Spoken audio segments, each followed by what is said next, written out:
Glória a Deus. Amém. Paz do Senhor a todos. Sejam bem-vindos. Louvado seja o nome do Senhor. Sejam bem-vindos os irmãos também que estão acompanhando pela internet. Queridos, quero compartilhar com vocês um tema que eu tenho aprendido ao longo dos anos, ao longo de uma vida, não inteira, mas um bom tempo andando com Jesus. Amém. No início da minha caminhada com o Senhor, muito se falava em responder a um chamado de Deus, a responder a um ide do Senhor. E muitas vezes eu entendi que o chamado de Deus era fazer. Nós muitas vezes se confundimos no chamado de Deus. Porque a Bíblia primeiro ela fala que muitos são os chamados, mas poucos são os escolhidos. Ou seja, todos nós somos chamados, amém? Mas chamados ao quê? E é isso que eu quero compartilhar com você nessa noite. Para que você abra os teus olhos, para que você possa ter um direcionamento na sua vida, no seu ministério. Porque chamado é diferente de ministério. Fala para o seu irmão, chamado é diferente de ministério. Elas podem ser parecidas, podem coexistir uma com a outra, porém chamado, eu entendo segundo a palavra de Deus, que nós somos chamados por Deus para estar com Ele, e não somente para ser, e não somente para fazer. Ministério, fala para o teu irmão, ministério é consequência de estar com Deus. Amém? Então quando nós colocamos as coisas no seu devido lugar, na ordem, nós conseguimos cumprir com o chamado e o ministério que Deus tem. Então eu consigo entender que uma coisa não pode estar desligada uma da outra. Abra sua Bíblia comigo no livro de 1 Coríntios, no capítulo de número 1, eu quero falar um pouco sobre Paulo.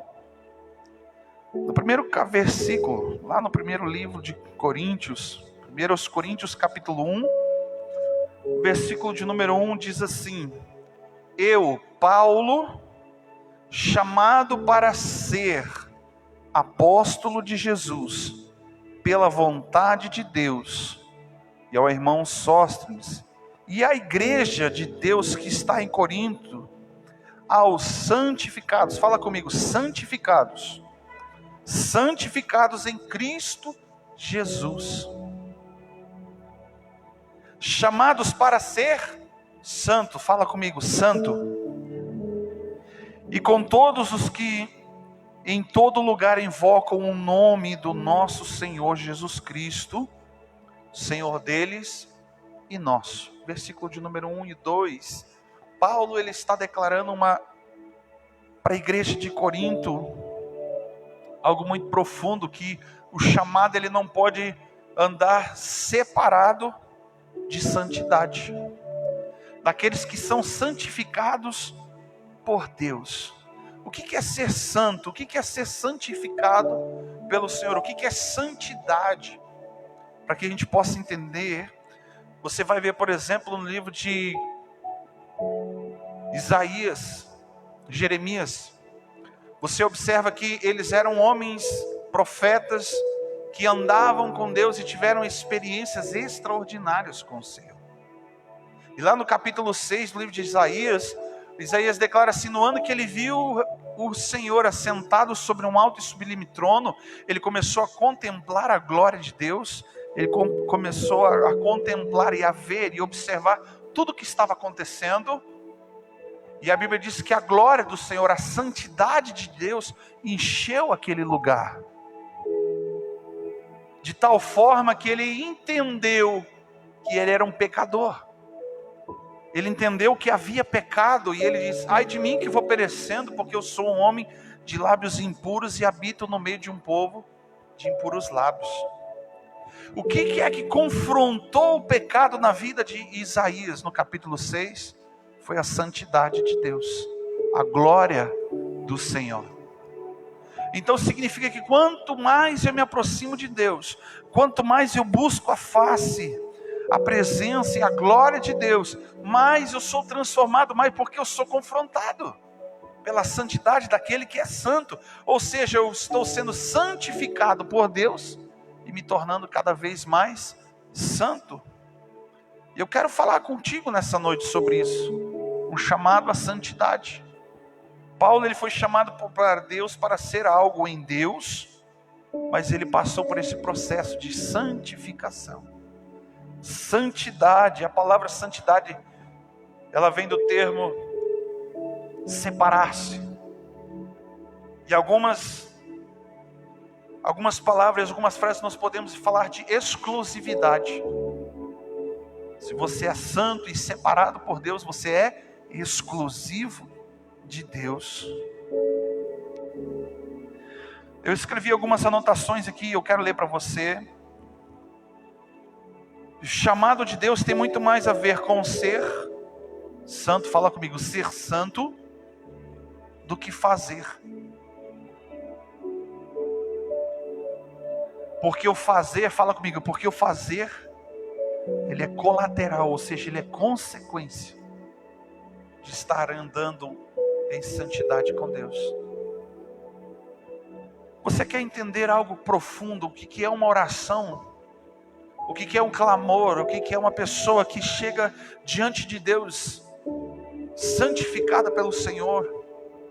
E a mesma oração de uma pessoa que não anda em santidade, é as mesmas palavras. Você vai observar que quando Lázaro, o amigo de Jesus, havia morrido, diz o texto que Marta foi ao encontro de Jesus. E ela clamou a ele dizendo: Mestre, se você estivesse aqui, meu irmão não teria morrido. Essa foi a oração. E Jesus respondeu para ela que ele não estava morto, mas que ele ressuscitaria. E ela não estava entendendo nada. E depois veio Maria, fez a mesma oração, o mesmo pedido. Ela disse: Mestre, se o Senhor estivesse aqui, o meu irmão não teria morrido. E você observa que são as mesmas palavras, mas com um coração diferente, transformado de um do outro. Você pode pedir a mesma coisa que o seu irmão do seu lado está pedindo para Deus, não é verdade? Mas talvez você receba e o outro não. Então existe uma maneira de se achegar diante de Deus e de permanecer diante de Deus, ao qual as respostas vêm. A santidade de Deus, ele confessou. Ele disse: ai de mim, vou perecer agora, vou morrer. E a Bíblia diz que naquele momento que ele confessa, um anjo voa até o altar com uma tenaz, aquele alicate grandão de pegar lenha lá. Pegou uma brasa viva do altar e tocou aonde havia o pecado. Tocou nos lábios dele. E o anjo respondeu: vê, os teus pecados estão purificados. Então uma vida de santidade, ela não é o quanto que eu oro, não é somente isso, não é o quanto que eu jejuo, não é somente o quanto que eu leio a Bíblia. Uma vida de santidade é o quanto que eu me arrependo diante de Deus, é o quanto que eu renuncio, é o quanto que eu me entrego para Deus, é o quanto que eu falo para Ele: Deus, eu sou um pecador, eu não mereço, eu não sou digno. Mas quando a glória do Senhor, fala para o teu irmão, a glória do Senhor, ela tem a capacidade de abrir os teus olhos para a realidade de quem você é. Ninguém falou para Isaías que ele tinha pecado. Você não vê lá no texto de Isaías 6, os anjos apontando e dizendo, ou o próprio Deus dizendo que ele estava em pecado, que ele não podia ficar ali. Você está entendendo isso? Existem pessoas que têm uma dificuldade muito grande de se achegar a Deus. Em contrapartida, existem outras pessoas que conseguem se achegar a Deus, mas não conseguem permanecer. Porque quando há o confronto, quando é colocado um espelho diante de você, porque a santidade de Deus revela quem você é, e nós somos confrontados, nós recuamos, tornamos atrás muitas vezes, e preferimos não mudar, porque quem teve que confessar foi o próprio Isaías. E o Senhor veio e o anjo tocou os lábios dele, e a partir daquele momento, ele já não era mais, ele não praticava mais. Abra sua Bíblia, 1 Pedro, lá no finalzinho da sua Bíblia, 1 Pedro, primeiro capítulo de número 1, vamos ler o versículo de número, a partir do versículo de número 13, diz assim, aqui fala, Pedro está falando de um chamado à santidade, fala comigo, um chamado à santidade. Versículo de número 13 diz assim: portanto, cingindo os vossos lombos com entendimento. Fala para o teu irmão, você precisa entender o que é santidade. Eu jamais poderia ser santo se Deus não me santificasse. Amém? Porque se eu me tornasse santo, pelo próprio esforço meu, seria semelhante a tantos outros que tem por aí. Tem boca, mas não fala. Tem olhos, mas não vê. Tem mãos, mas não tocam. E o interessante, olha o que Pedro está dizendo: portanto, cingindo os vossos lombos com entendimento. Mais uma vez, Deus tem falado há um bom tempo já, quase um mês, sobre ter entendimento. Sede sóbrios e esperai inteiramente na graça de que vos oferece na revelação de Jesus Cristo. Versículo de número 14. Aqui agora Pedro começa a descrever como filhos obedientes. Como é que você se santifica? Como é que Pedro está dizendo aqui? Como é que é o início, o princípio, o começo de uma santificação? Obediência. Amém? Fala para o teu irmão, você obedece? Voluntariamente? Aleluia! Com obediência. Não vos conformeis com as concupiscências, ou seja, os prazeres da carne, que é pecado, mas antes tenhais em vós a vossa ignorância. Mas como é santo aquele que vos chamou, sede vós também santos em todo o vosso procedimento. Amém? Eu quero abrir um parênteses aqui. Nossa igreja ela não fala sobre isso porque não temos problema com isso, graças a Deus.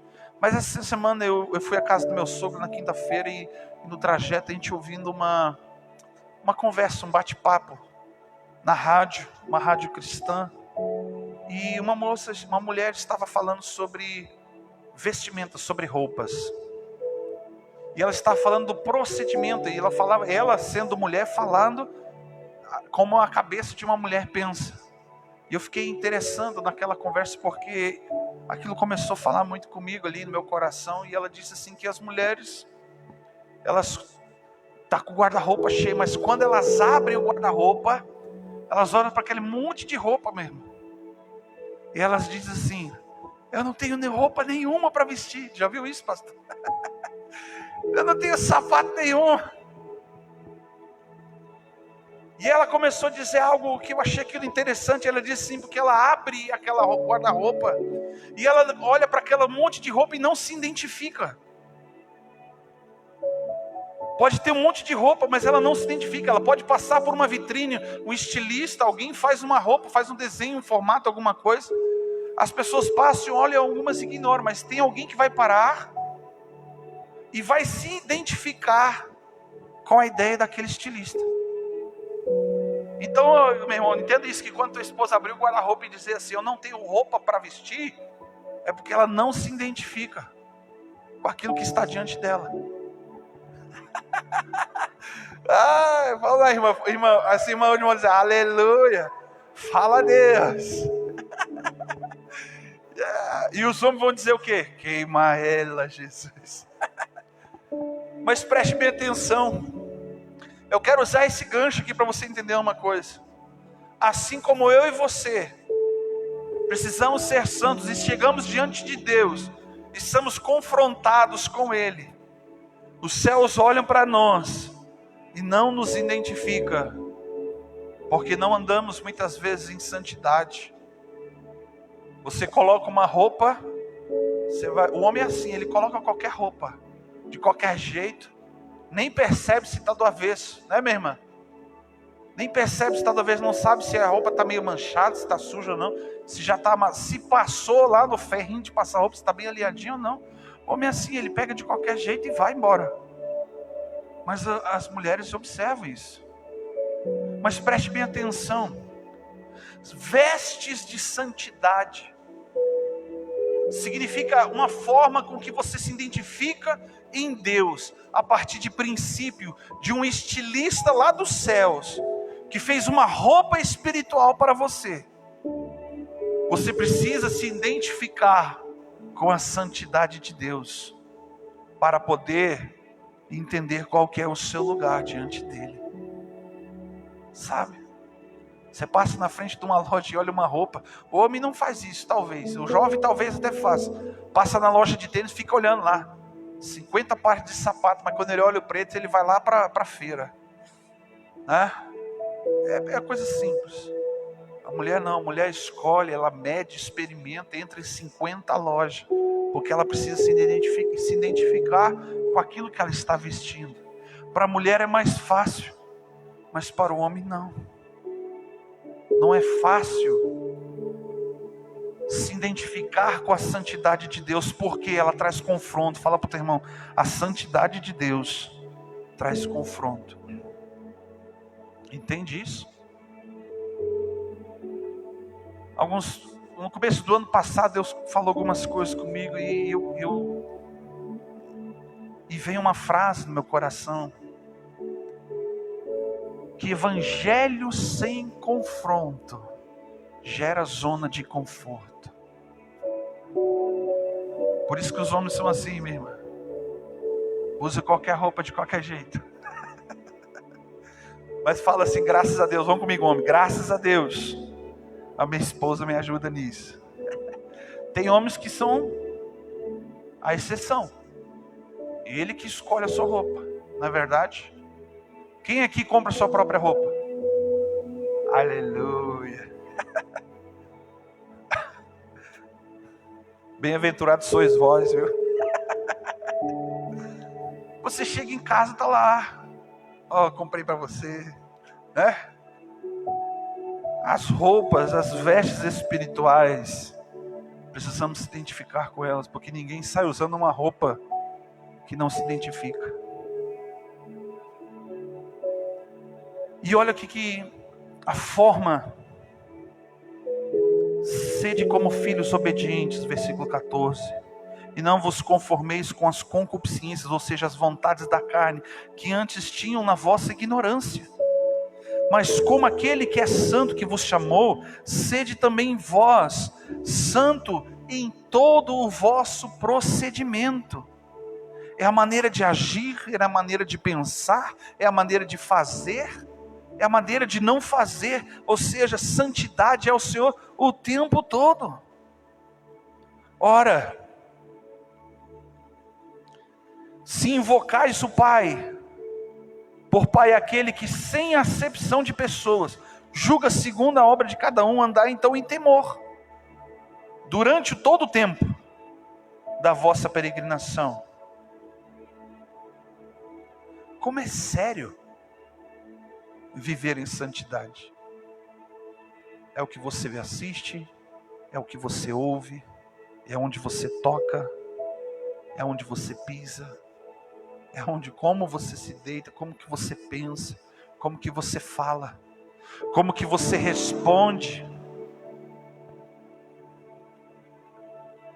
E essa mensagem ela é profunda, porque se identificar com a santidade de Deus, as vestes de santidade de Deus, ela vai gerar confronto. Ninguém gosta de usar uma roupa apertada. O homem, então, se usar uma camiseta um pouco mais curta, que assim que fica, levantar a mão, a esposa já repara, né? Levantou a mão, apareceu a beiradinha da barriga aqui. Você pode ter certeza que não vai ter outra vez que vai usar aquela camiseta. Aquela meia furada, aquela cueca guerreira, né, meu irmão Jorge?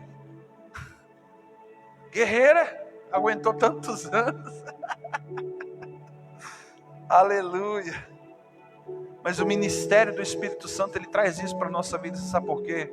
Não teríamos condições de andarmos por um caminho de santidade, com vestes de santidade, sem a ajuda do Espírito Santo. Porque é Ele que nos ajuda nas nossas fraquezas, diz a palavra de Deus. É Ele que nos ajuda como orar. É Ele que aciona um sinalzinho de alerta dentro do nosso coração, dizendo: isso está errado, não faça isso, isso é pecado.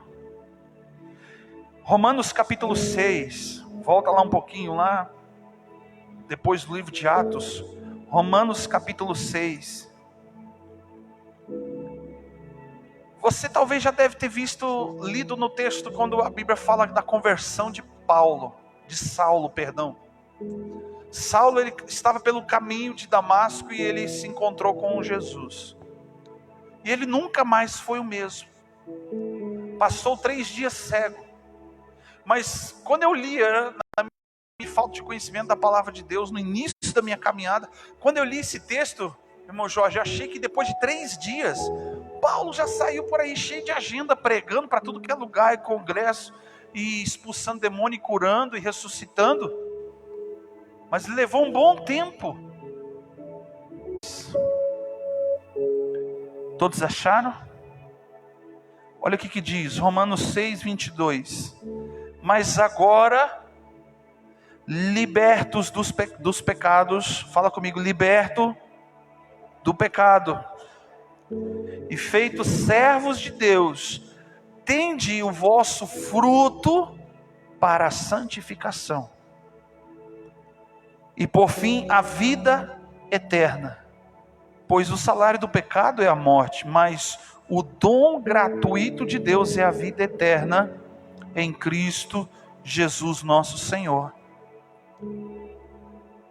Romanos 6, 22 aqui está dizendo que a santidade de Deus se tornar cada dia mais santa. Ele está falando que é algo progressivo, não é da noite para o dia.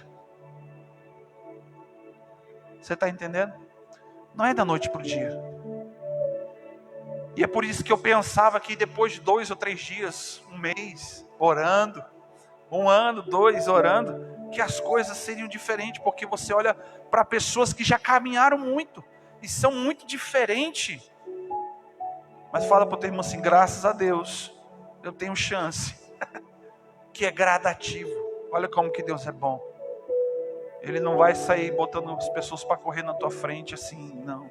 Ele vai te aguardar. Ele vai querer todos os dias te levar na forma com que você vai desempenhar sua caminhada. É que nem uma criança recém-nascida. Aos poucos ela começa a ter o interesse de querer ficar em pé, ou de engatinhar, de se puxar, de querer mexer. E aí o pai ou a mãe pega na mão ali e segura, vai dando os primeiros passos. Vai ensinando lá a andar de bicicleta. Essa semana a Lívia chegou para mim e disse assim: pai, olha, eu não preciso mais andar com as rodinhas da minha bicicleta, tirei a rodinha, já pode levar a bicicleta para casa do vô. Eu falei, então tá bom, que bom. Final do dia, quando a gente foi embora, a gente leva. No meio da tarde ela levou um tombo, gente. Cortou o queixo, se ralou todinho os braços, e veio chorando. Eu olhei para ela e falei, minha filha, isso faz parte da vida. Todos nós já levamos tombo de bicicleta. Isso faz parte do processo de aprendizagem. Fala comigo, santidade é gradativo e progressivo. quanto mais eu mergulho em Deus, mais santo eu vou me tornando, menos pecado eu vou cometendo. Amém? Voltemos lá no livro de 2 Coríntios, capítulo de número 7. Aqui eu anotei outra coisa fantástica. Eu glorifico a Deus, porque quando eu começo a ler essas coisas, Deus vai falando comigo, meu coração se enche de esperança, não só comigo, mas com muitas pessoas. Nós falamos aqui que a santificação ela é gradativa e progressiva. Mas aqui também, o porquê, a necessidade de você se santificar. Pergunta para o seu irmão, por que a necessidade de se santificar? Não é só para pecar menos, não. Fala assim para o teu irmão, é para te aperfeiçoar. Deus, quando criou o homem, Ele criou o homem defeituoso? Sim ou não? Não. Não. Ele criou o homem à sua imagem e semelhança, perfeito. Mas por causa do pecado, ficamos deformados no nosso caráter, nas nossas emoções, vontades, sentimentos. Significa que quando a gente chegou para Jesus, a gente chegou um pouquinho estragado. Uns estavam bem estragadinhos, né, mano? Ninguém chegou perfeitinho para Jesus. Você vai observar que quando Jesus começou a chamar os seus discípulos, nenhum era perfeito. Tinha um que dava mais ou menos para dizer que era bom, que era Natanael, que era um cara que estava orando, estava se santificando, buscando Deus, clamando pelo Messias. E quando Jesus passa por ele, diz assim: eu te vi debaixo da figueira. Eis aí um verdadeiro israelita. Ele quase que disse assim, pastor Luiz: eis aí um crente de verdade. Eis aí uma pessoa que está buscando a coisa certa, que está fazendo a coisa certa. Mas olha o que diz aqui, 2 Coríntios capítulo 7, versículo de número 1, fala assim: ora, amados, visto que temos tais promessas, purifiquemo-nos de toda impureza, tanto da carne como do espírito, e aperfeiçoando a nossa santificação no temor de Deus. Ou seja, para que serve a santificação? É para te aperfeiçoar, é para te deixar mais parecido com os céus, é te deixar mais parecido com a tua origem, porque lá no céu não vai entrar pecado, lá no céu não vai entrar deformidade do pecado. Mas purifiquemo-nos de toda a impureza, tanto da carne como do espírito. Uau! E aperfeiçoando a nossa santificação em temor do Senhor. Ou seja, cada dia mais buscar uma maneira de extirpar o pecado da nossa vida. Fala para o seu irmão, santificação é para te aperfeiçoar. Para te deixar mais bonitinho para Jesus. Aleluia. E agora eu quero encerrar. Vamos para o livro de Gálatas. Aleluia. Quem já leu o livro de Gálatas? Aleluia. Gálatas sumiu da minha Bíblia. Aleluia. Olha que sumiu mesmo, viu?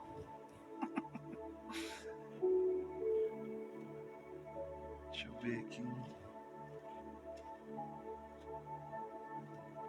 Gálatas.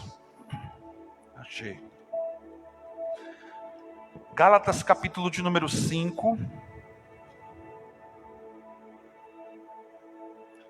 Fala comigo assim: veste de santidade é uma vida pelo Espírito. Gálatas capítulo 5, versículo de número 13, diz assim: vós, irmãos, fostes chamados para a liberdade. Ou seja, antes escravos do pecado, Jesus com seu sacrifício na cruz, quebrou e extirpou, ou seja, pagou o preço pelos nossos pecados. E fomos chamados à liberdade. Portanto, fala assim para o teu irmão, porém, não useis da liberdade para dar ocasião ao pecado. Em algumas versões está escrito ali carne, não está escrito na sua Bíblia? Pois a vontade da carne, a Bíblia diz que é a vontade do pecado. Na minha versão está escrito a vontade do pecado. Não deis ocasião ao pecado, mas servi uns aos outros em amor, porque toda lei se cumpre numa palavra só, a saber, amarás o teu próximo como a ti mesmo. Se vós, porém, vos mordeis, devorando uns aos outros, vede que não vão se consumindo também uns aos outros. Versículo 16 fala assim: mas a ti digo, porém, andai no Espírito. Fala comigo, andamos pelo Espírito. Quem anda pelo Espírito, diz o texto aqui, que não satisfaz a vontade da carne, não cumpre a vontade do pecado. Fala comigo de novo, santidade é andar pelo Espírito. E não satisfareis as vontades da carne, pois a carne deseja o que é contrário do Espírito, e o Espírito o que é contrário da carne. Estes, porém, se opõem um ao outro, para que não façais o que quereis. Então Paulo ele está declarando aqui que a carne, a vontade do pecado, ela luta, ela trava uma batalha contra a vontade do Espírito de Deus. Há uma luta. Sabe quantas vezes você tentou, abandonar coisas ruins na sua vida que você sabe que é pecado e não deu conta? Mas porque você estava buscando querer ser diferente, sim ou não, isso é verdade. Nós assistimos um filme baseado em história real, eu e a Fabiana essa semana, de um homem que participava de um ministério. Ele era um pianista, um tecladista. E o pastor, ele não aprovava o que aquele homem tinha por vontade e desejo da carne. Ele era gay, mas o pastor permitia que ele continuasse tocando no ministério.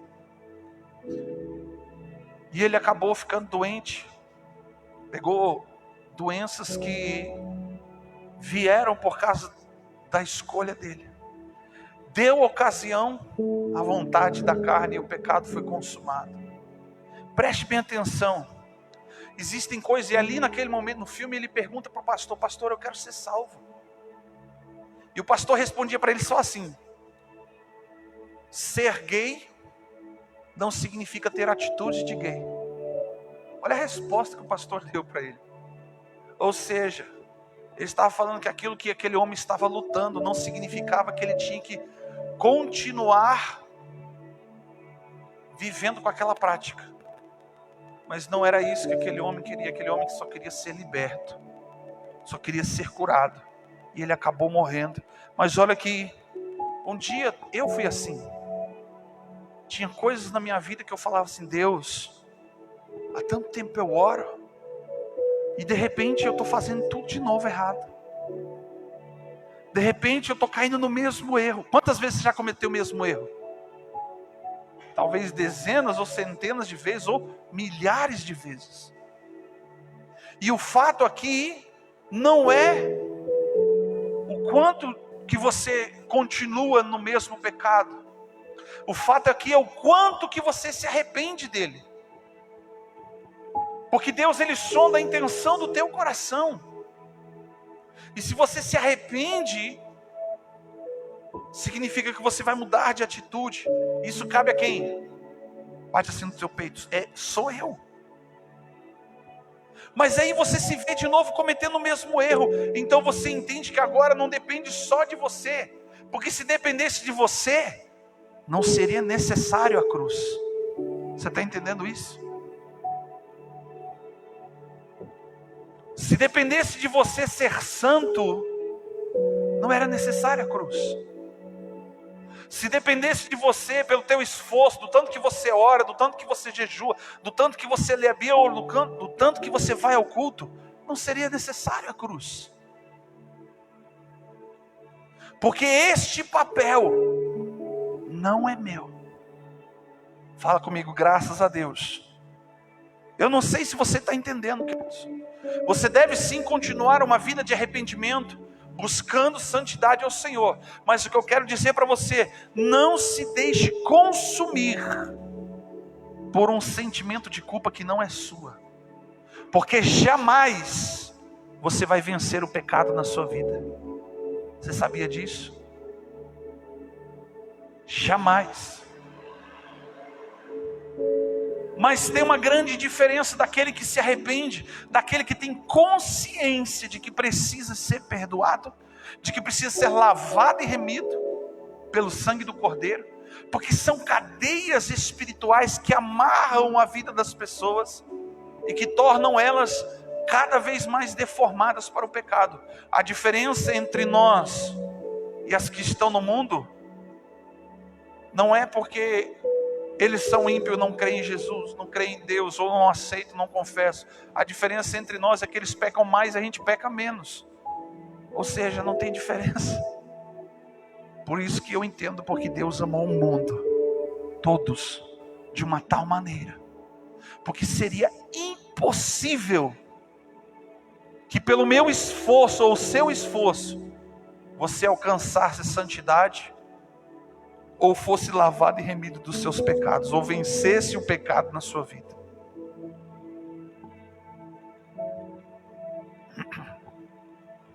Paulo deixa isso aqui bem claro nesse texto que nós lemos. Eu vou ler de novo, versículo 17. Pois a carne deseja o que é contrário do Espírito, e o Espírito o que é contrário da carne. Estes se opõem um ao outro, para que não façais o que quereis. Mas, fala comigo, mas, graças a Deus, eu sou guiado pelo Espírito. Você está entendendo aqui a diferença? Se não fosse o Espírito Santo de Deus na tua vida mesmo, você já teria se afundado no pecado. Mas se sois guiados pelo Espírito, não estão debaixo da lei. Ele não está falando que estão aprisionados por causa da lei da palavra. Não, eles estão falando da lei do pecado. O salário do pecado é a morte, que traz prisão e cadeias espirituais na sua vida. Ou seja, se você é guiado pelo Espírito de Deus, você não está aprisionado a isso. E gradativamente as velhas práticas de pecado você vai abandonar na sua vida, porque foi o Espírito que trabalhou em você e te deu condições, e te ajudou e te convenceu do pecado, do juízo e da justiça, e fez com que você abandonasse e fosse liberto daquele pecado. E não foi por mim, mas foi pelo Espírito de Deus que me ajudou. Amém? A palavra de Deus fala que não sabemos orar como convém, mas é o Espírito que intercede. Graças a Deus por isso.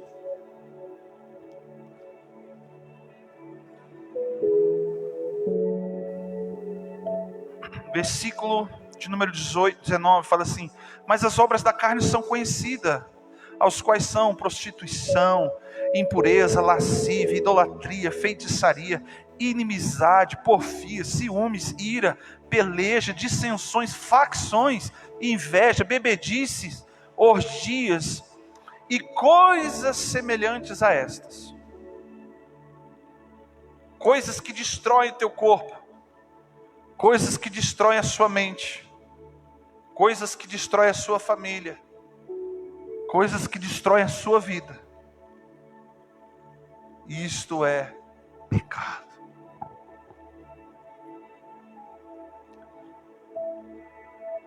Versículo de número 22. Mas o fruto do Espírito, ou seja, olha a consequência de andar em santidade com Deus, gera fruto. Fala para o teu irmão assim: a santidade gera fruto, e o fruto é bom.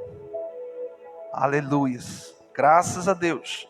Mas o fruto do Espírito é o amor, a alegria, paz, longanimidade, benignidade, bondade, fidelidade, mansidão, domínio próprio. Contra estas coisas não há lei. Não existe prisão. Não existe cadeia que pode prender uma pessoa que vive uma vida através do Espírito Santo. Ou seja, quando algumas pessoas chegam para mim e falam assim: ai pastor, eu não consigo abandonar esse pecado. Eu não tenho outra coisa a dizer para ele, meu irmão. Então é porque você não está vivendo uma vida através do Espírito. Você está vivendo uma vida carnal. A sua mente é voltada para as coisas da carne. As tuas vontades é para a vontade do pecado. Mas a vontade do Espírito na tua vida está apagada.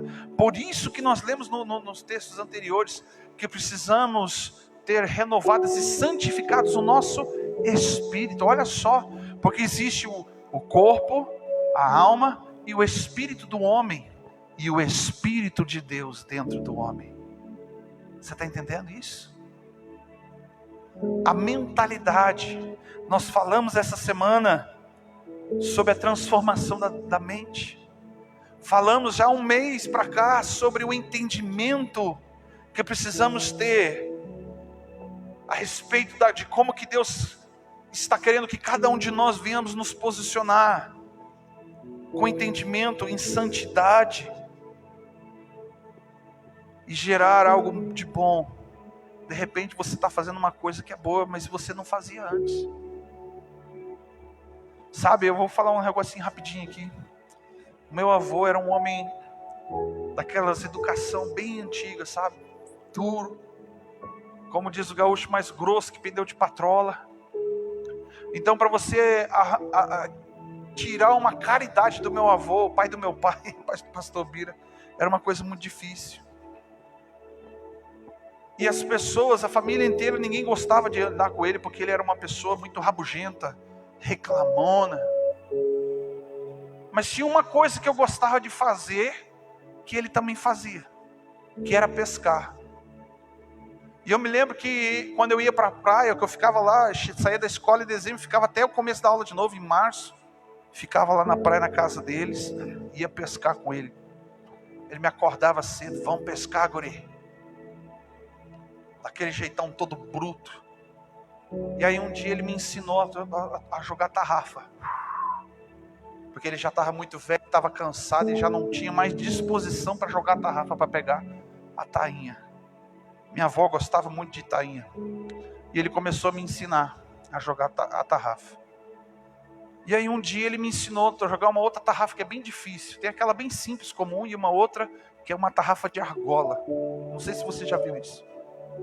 E um dia nós fomos lá em Tramandaí, onde que sai o rio no mar, assim, a lagoa. E tinha um espaço onde que tinham umas estacas cravadas, que era o lugar onde que os pescadores de carteirinha, os profissionais que dependiam da pesca, naquele espaço ali, eles ficavam ali para pescar, para tarrafiar, pegar a tainha. E o meu avô chegou, me deu a tarrafa e disse assim: ó guri, vai ali no meio daqueles homens ali, joga a tarrafa, pega um peixe e sai e volta para o final da fila. Eu falei: por que o final da fila? Porque cada um tem o direito de pegar o seu peixe e volta para o final da fila. Eu falei: tá bom. E aí passou, eu fui, peguei, os caras ficaram me olhando, Luiz. Eu tinha uns 16 anos mais ou menos, 15, 16 anos. E os caras ficaram me olhando por causa do tamanho. Acharam que eu era um adulto, talvez até que tivesse carteirinha, mas ninguém me conhecia. E aí o meu avô sentado atrás numa cadeirinha, quando chegou minha vez, que eu fui entrando na fila, eu bem desavisado, sem entender nada, que tinha que esperar o boto virar a cara para apontar para não sei o que, lá para o tainha ir para a beira da margem. E eu acidentalmente joguei assim, sem esperar nada, e bem na hora que eu joguei no ar assim, o boto levantou a cara, bem na minha direção assim. E por incrível que pareça, foi aquela tarrafada que a gente consegue abrir a tarrafa todinha. E joguei em cima de um cardume. Pá! meu avô deu um pulo da cadeira e disse: esse é meu neto, olha só, eu que ensinei. Eu não tinha nem tirado a tarrafa, já estava me arrastando porque era pesado. Peguei um monte de tainha, 27 tainhas, tudo grandona assim. Nossa, aquilo ali para mim foi a pescaria da história com meu avô. E os homens ficaram bravos. Aí um veio e perguntou se eu tinha carteirinha. Meu avô pegou a tarrafa, botou dentro do porta-mala, entramos no carro e foi embora. Que queriam chamar o fiscal. E eu fiquei tão feliz, tão faceiro com aquilo. E meu avô então ficava dentro do carro assim: mas guri, até que enfim fez uma coisa decente, fez uma coisa boa. E era perto do horário do almoço, a gente ia para casa, era mais ou menos uns 40 minutos, lá de Tramandaí até Capão da Canoa, da forma com que ele dirigia. Eles: vamos fazer o seguinte, vamos comemorar. Aí eu olhei para o meu avô: o quê? Eu entrava no carro e ficava quieto, em silêncio, só respondia sim e não, para não dar muito assunto, porque ele era muito grosseiro. E aí ele pegou e me levou para um restaurante, meu irmão. Pagou um PF de R$10. Vem cá, hoje eu vou pagar um almoço para você. Quando eu cheguei em casa, que eu contei para todo mundo que meu avô havia me levado para almoçar e que pagou, todo mundo falou: o quê? Não acredito. Meu irmão, eu cheguei em casa, levei um tempão limpando o peixe, ele não queria nem saber. Ele só simplesmente deitou no sofá e continuou sendo a mesma coisa de sempre. Mas preste bem atenção. De repente alguém começa a fazer uma coisa boa, diferente daquilo que ela está acostumada. De repente você olha para o seu marido, ele faz uma caridade para você. Te leva lá para o shopping e diz assim para você, fala assim comigo: aleluia, minha filha, vim aqui para você escolher e comprar o que você quiser. Fala aleluia. Ó, o pastor já levantou o dedinho ali, ó. Fala assim, minha irmã: avivamento há em mim. Sabe, a melhor forma de você identificar de que você está vivendo uma vida através do Espírito é praticando coisas que você não faria e que são boas, não só para você, mas principalmente para os outros. Quando você se importa com os outros, quando você se importa com quem está do seu lado, dentro da sua casa, quando você se importa com aquele que está na rua. Porque não foi você, não foi a carne, foi que nem Jesus perguntou: olha, não foi a carne, não foi você, mas foi o Espírito que te revelou essas coisas, foi o Espírito que te moveu. E contra essas coisas não existem prisões, não existem cadeias que vai te prender. Não existe a mínima possibilidade de você viver uma vida de prisões por causa do pecado. Você está entendendo, queridos? Se coloque em pé. Uma vida de santidade, como nós falamos no início, ela é gradativa, progressiva, ela nos aperfeiçoa, e ela é como não só uma capa, mas ela deve ser algo interno dentro de você. Vestes de santidade é você se identificar da forma com que Deus quer que você viva, a forma com que Deus quer que você seja, a forma com que Deus quer que você seja separado, a forma com que Deus quer que você seja exclusivo de Deus. Contra essas coisas não existe prisão, não existe lei, não existe amarra, porque isso é a vontade de Deus para a minha vida e para a sua vida. Amém. Feche os seus olhos. Vamos orar. Talvez você tenha se identificado algumas coisas na sua vida nessa noite. Talvez você tenha entendido que a forma com que você tem pensado, ou os lugares onde você tem ido, ou que você tem frequentado, as tuas amizades, até mesmo aquilo que você está assistindo, o tempo que você gasta com aquilo que não é Deus. Tem que haver equilíbrio na tua vida. E só o Espírito Santo de Deus pode gerar isso dentro de você. E só dessa forma você vai ser transformado. Feche os seus olhos. Pai, em nome de Jesus, eu te exalto, Senhor, e te glorifico, ó Deus, porque eu entendo, ó Pai, que é o Senhor que opera em nós o querer e o efetuar através do Teu Espírito. Não seríamos santos, ó Deus, se não fosse o Senhor que colocasse em nós vontade de irmos à Tua presença. O desejo, a fome e a sede, tudo vem de Ti. E eu te glorifico por isso, ó Pai. Porque não poderíamos, Senhor, fazer nada ou ser nada se antes não fosse o Senhor que estivesse agindo em nós e através de nós. E tudo por nosso bem. Por isso que, Pai, eu entendo que tudo coopera. Mesmo as coisas difíceis, mesmo as coisas ruins que vivemos, mas sim, Pai, vai ter um final bom, porque o Senhor fez tudo bom e perfeito, e a Tua palavra me garante que o Senhor vai nos dar o fim que desejamos, um fim de paz e não de mal. E por isso, Senhor, nós te glorificamos nesta noite, Pai, pela Tua graça, pela Tua bondade, a Tua misericórdia. Nisso eu vejo o Seu grande amor por cada um de nós, a ponto, ó Deus, de nos ajudar nas nossas fraquezas, a ponto, Senhor, meu Deus, meu Pai, de se importar, meu Deus, meu Pai, com as nossas deformidades e trabalhar. E mesmo, Senhor, meu Deus, meu Pai, quando nós erramos o caminho, o nosso coração, Senhor, meu Deus, meu Pai, está sempre se voltando para Ti, porque o Senhor está nos atraindo para dentro do Teu coração. E é chegado o tempo e é chegada a hora, Deus, de estarmos, Senhor, meu Deus, meu Pai, preparados, sem ruga, sem mácula, como noiva, Senhor, meu Deus, meu Pai, que está pronta para se encontrar contigo. Nos ajuda, Senhor, meu Deus, meu Pai, ajuda os Teus filhos, ó Deus, nesta noite, em nome de Jesus Cristo, Pai. Se porventura houver cadeias espirituais que amarram áreas na vida do Teu povo, Senhor, seja agora, meu Deus, meu Pai, quebrado em nome de Jesus Cristo. Meu Deus, meu Pai, o que o Teu sangue seja derramado, Senhor, meu Deus, meu Pai, sobre esta vida que se encontra, meu Deus, meu Pai, com sangue inocente nas Suas mãos. Em nome de Jesus Cristo, Pai, que o Teu amor e a Tua graça seja derramado, Pai, seja gerado perdão e arrependimento, Pai, no coração, em nome do Senhor Jesus Cristo. Eu Te glorifico, Senhor, meu Deus, meu Pai, porque o Senhor continua trabalhando em nós, mesmo que muitas vezes estejamos distantes, distraídos, o Senhor não se esqueceu e não nos abandonou, não nos entregou a nossa própria sorte. Muito obrigado, Deus, pela Tua bondade. Em nome do Senhor Jesus. Amém. Glória a Deus. Tome teu assento.